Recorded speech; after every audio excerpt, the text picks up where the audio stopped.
స్థానిక సంస్థల ఎన్నికల్లో ముందుకు వెళ్లేదలా 42% రిజర్వేషన్ల అమలుకు దారేది. ఇక ఫిరాయింపుల ఎమ్మెల్యేలకు స్పీకర్ నోటీసులు వంటి అంశాలపై కాంగ్రెస్ మేధో మంథనం చేసింది. దానికి సంబంధించిన బ్రేకింగ్స్ ని మనం చూస్తూ ఉన్నాం. సీఎం రేవంత్ నివాసంలో కీలక సమావేశం నిర్వహించారు.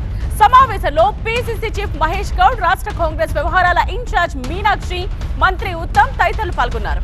బీసీ బిల్ పై సుప్రీంకు వెళ్లడం, ఎమ్మెల్యేలకు నోటీసులు, సాయంత్రం జరగనున్న పీఏసీ సమావేశంపై చర్చించారు.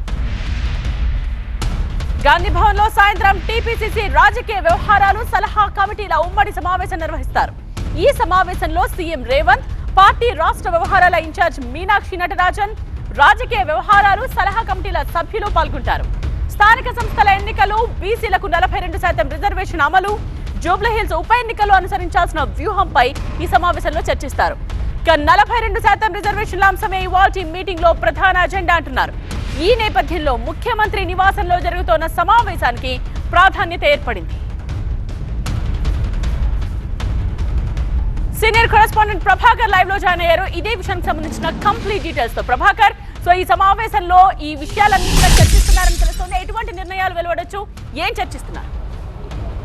తాజాగా జరుగుతున్న డెవలప్మెంట్స్ నేపథ్యంలో ఇదొక ఇంపార్టెంట్ మీటింగ్ గానే చెప్పొచ్చు. ఎందుకంటే ఈరోజు పిఎస్సి సమావేశం ఉంది. సాయంత్రం 5 గంటలకు పిసిసి చీఫ్ అధ్యక్షతన పిఎస్సి సమావేశం గాంధీ భవన్లో జరగనుంది. సో దీనికి సంబంధించి ఎజెండాను ఫిక్స్ చేయడం, ఎజెండాకు సంబంధించి ఎట్లాంటి అంశాలను డిస్కస్ చేయాలి అనే అంశాలను సీఎం రేవంత్ రెడ్డితో పాటుగా డిప్యూటీ సీఎం బట్టి, అట్లాగే ఉత్తమ్ కుమార్ రెడ్డి, శ్రీధర్ బాబు, మీనాక్షి నటరాజన్, పిసిసి చీఫ్ వీళ్ళందరూ కూడా జూబ్లీహిల్స్ సీఎం నివాసంలో భేటీ అయ్యారు. సీఎం నివాసంలో చర్చిస్తున్నారు. సో ప్రధానంగా 42% రిజర్వేషన్లకు సంబంధించి సుప్రీంకోర్టుకు వెళ్లాలనే ఆలోచనలో ప్రభుత్వం ఉంది. దాంతోపాటుగా ఎల్లుండి క్యాబినెట్ ఉంది. సోమవారం మధ్యాహ్నం 2 గంటలకు సెక్రటరియట్లో క్యాబినెట్ ఉంది. ఆ క్యాబినెట్లో స్థానిక సంస్థల ఎన్నికల పైన ప్రధానంగా నిర్ణయం తీసుకున్నట్టుగా ప్రచారం జరుగుతుంది ప్రభుత్వ వర్గాల్లో. సో దానికి సంబంధించి స్థానిక సంస్థలకు వెళ్ళాలి అంటే 42% రిజర్వేషన్స్ ఇచ్చిన తర్వాతనే ఎన్నికలకు వెళ్తామనేది కాంగ్రెస్ పార్టీ చెప్తూ వస్తుంది. సో దానిలో భాగంగా ఎలాంటి నిర్ణయం తీసుకోవాలి, సుప్రీంకోర్టుకు వెళ్తే ఎలాంటి అడ్వాంటేజెస్ ఉంటాయి అనే దానిపైన ప్రధానంగా చర్చిస్తున్నట్టుగా తెలుస్తుంది. దాంతోపాటుగా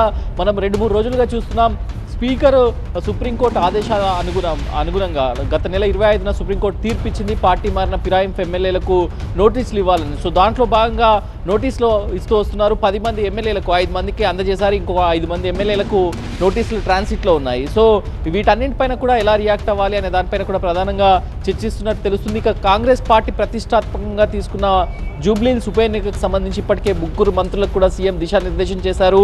ఇన్ఛార్జీలుగా ఉన్న తుమ్మల, వివేక్, అట్లాగే పొన్నం ప్రభాకర్ కూడా సీరియస్గా వ్యవహరించారు. జూబ్లీహిల్స్ ఎన్నికపైన వెంబటే రివ్యూలు చేయాలని కూడా ఆదేశించిన నేపథ్యంలో సో దానిపైన కూడా చర్చిస్తున్నారు. సో మొత్తానికైతే బ్యాక్ టు బ్యాక్ సమావేశాలు కాంగ్రెస్ పార్టీ ప్రభుత్వంలో అయితే కొంత హై స్పీడ్ను పెంచాయనే చెప్పాలి. రైట్ ప్రభాకర్.